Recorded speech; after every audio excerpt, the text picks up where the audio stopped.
I'm Madhu Sharma and this is Design Mind. Every episode we teach your mind about design by analysing a website. In this episode of Design Mind, we are looking at The Collection, which is a magazine that focuses on both high-end properties and their luxury interiors. It is a great example of how to use a minimal and clean aesthetic to create a high-end, opulent image. The front page begins with this bold full-screen image. Its large size means it has plenty of impact, and it immediately communicates that this is a high-end magazine. I do have a few criticisms. Firstly, the image is a little bit vague. The collection actually focuses on both high-end property and interior decoration, but this image communicates that it is about home interiors only. It would have been better if they had included a slideshow of images showing a mix of property exteriors and interiors. Secondly, this slogan is quite hard to read.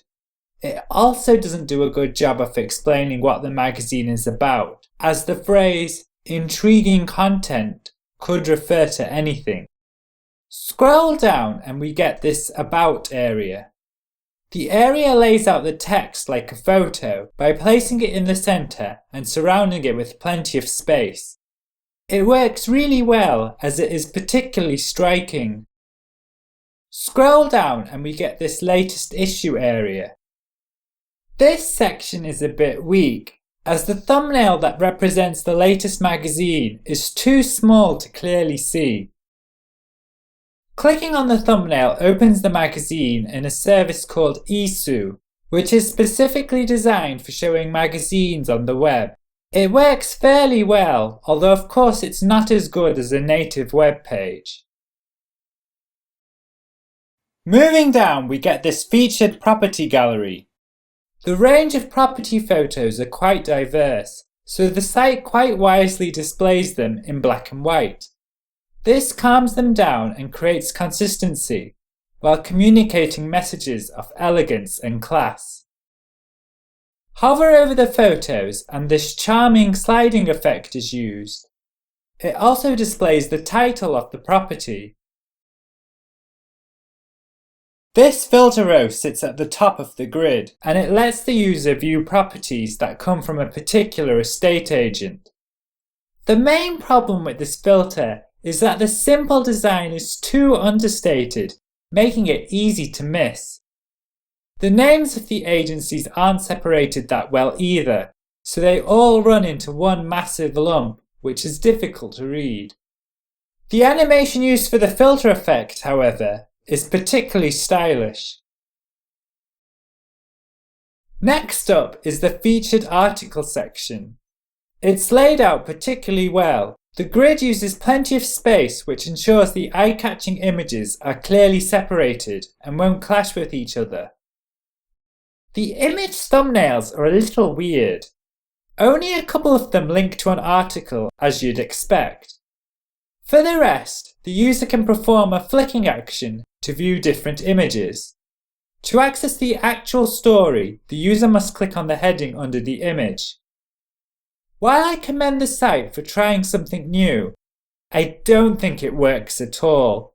The inconsistency of only some thumbnails being clickable is very confusing. Furthermore, the flicking action isn't particularly useful. Another strange feature is that each grid tile contains a link for posting comments. I'm not sure why this needs to be on the index page, as the user would need to read the article first before commenting. At the bottom of this page is this contact form. It's nice and clean, but it seems like an odd thing to put on the front page. It would work better on a separate page. Finally, there's also this row of social media options. They don't really do anything to tempt the user to visit the social platforms they link to, which is a shame as the content they have posted is actually fairly good. Using social media widgets would have worked much better, as it would have allowed the content on those sites to be exposed. Let's analyse the article pages. The article pages are generally well done. Each begins with a bold, eye-catching image. Unfortunately, many of these haven't been cropped very well, and so they look a little odd, which hinders engagement.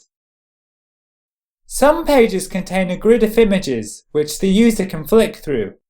It works quite well, although the site doesn't do a good job of making the flicking functionality obvious, so it's quite likely that a lot of users will miss it. Scroll down and the article contains a long amount of text, which is sensibly broken up with images. The narrow width of the column is great, as it allows for an ideal reading length. The white space that surrounds the column also aids readability. The grey text and white space creates an upmarket feel. At the bottom of the article is this handy pager that lets the user go to the next or previous articles without having to return to the index. Unfortunately, there's no title or thumbnail for the articles, so it's hard to know which article is coming up next. This speech bubble lets the user leave a comment. By hiding the form away, it stops the page from being cluttered. Then again, as we are already at the end of the page, the clutter would not be a problem, as it wouldn't distract from the article.